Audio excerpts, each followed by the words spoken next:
Bien, donc si on veut un petit peu pousser plus loin la technique, là on voit un projet un peu plus étoffé où il y a différents éléments. Alors il est déjà tout fait, ça évite de perdre trop de temps. On a toujours le media in, le media out et toujours ces nœuds là. Et en fait chaque nœud correspond à une composition qu'on va découvrir au fur et à mesure. Si je pars de ce qu'il y a de plus haut, en fait on voit qu'on a un système de background. La sortie va sur le fameux paint, puisque je ne peux pas dessiner n'importe où. Ce paint là correspond au trait, donc je l'affiche ici hein, en cliquant là, à un trait droit que j'ai fait donc avec cette icône là. Donc c'est plus simple à faire, c'est plus droit, c'est plus carré on va dire. Voilà. Donc il est relié à ce nœud ici, et sur le même nœud, on a le texte. Donc il y a un nœud de transformation ici, donc si je clique dessus, je vois mon titre et mon trait. On voit que ça a été transformé ici pour pouvoir ajuster tout ça. On a encore un nœud ici, alors si j'arrive jusque là, donc je rajoute des éléments sur ma fenêtre de gauche. On y voit quoi? On y voit une paire de lunettes en plus. Donc en fait, comment j'ai fait ça? Il suffit d'importer un PNG par exemple, qui est donc sans fond. On enlève le fond, voilà. Donc c'était une paire de lunettes. Là, je peux ouvrir la fenêtre des médias et on va voir qu'il est ici. Bon, bah, on voit pas grand chose. Et on va l'importer directement et ça va s'ouvrir de cette façon-là. Il ne faut pas oublier de mettre un nœud bitmap.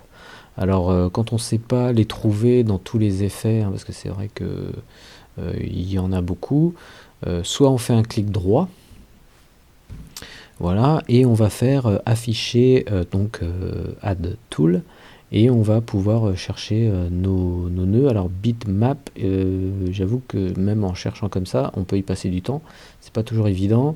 Donc vous avez un autre raccourci qui est Shift espace. C'est le dernier mot-clé que j'ai cherché, donc je peux chercher mon nœud de cette manière-là, et hop, je le trouve instantanément. Et puis je l'ajoute, et il apparaît sur mon schéma.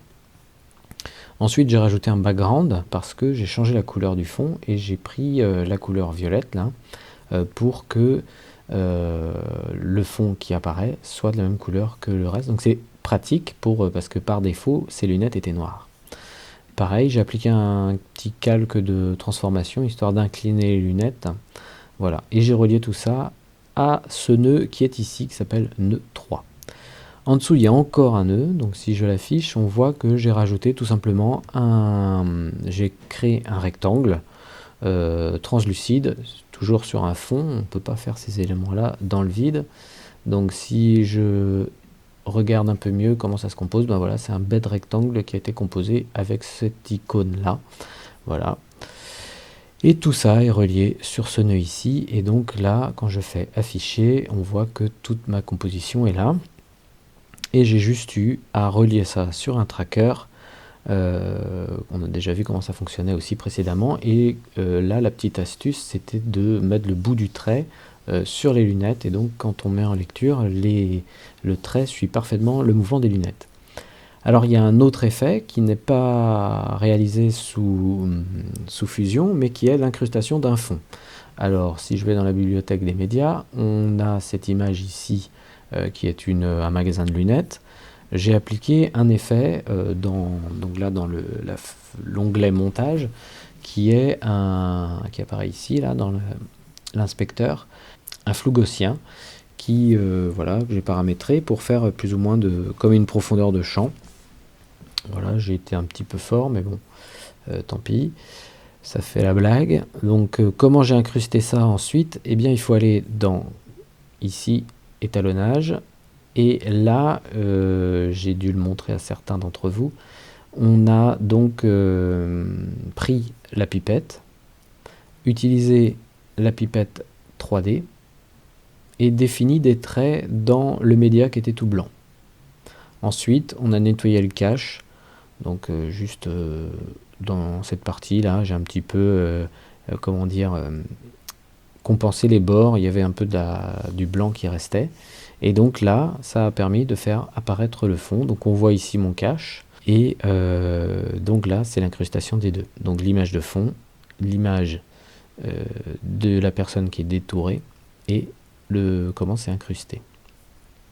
Si je retourne dans montage, ensuite pour arriver à faire mon mouvement, parce qu'il y a un petit zoom, là pour l'instant il n'y a pas de zoom, il suffit de fusionner les plans. Donc je sélectionne les deux, je fais un clic droit et je vais aller dans nouveau plan composé. Ça m'ouvre ce plan ici, voilà. Et donc à partir de là, ce plan qui est une fusion des deux autres, je vais pouvoir appliquer une transformation avec des images clés qui sont ici. Donc là, je me balade d'image clé en image clé et on voit les mouvements qui sont appliqués. C'est-à-dire permettre au plus grand nombre, jeunes, moins jeunes, d'être informés sur la science.